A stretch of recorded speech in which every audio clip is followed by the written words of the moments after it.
មនុស្ស6ប្រភេទក្នុងព្រះពុទ្ធសាសនាបានចែកមនុស្សជា6ប្រភេទទៅតាមចរិតរបស់បុគ្គលម្នាក់ៗគឺ1រាគៈចរិតស្រឡាញ់ស្អាតល្អ2ទោសៈចរិតទោសៈប្រញាប់ប្រញាល់ក្តៅក្រហាយ3មោហៈចរិត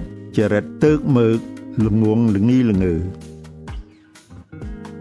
4សទ្ធាចរិតដែលចូលចិត្តជឿរហ័សជឿ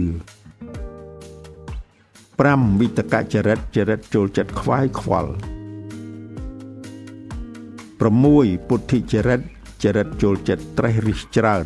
ឆ្លាតដើម្បីដឹកនាំក្រុមហ៊ុនឲ្យមានដំណើរការល្អមួយផ្នែកគឺថ្នាក់ដឹកនាំក្រុមហ៊ុនត្រូវស្គាល់ចរិតបុគ្គលិករបស់ខ្លួន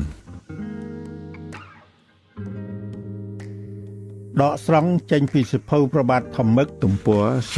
37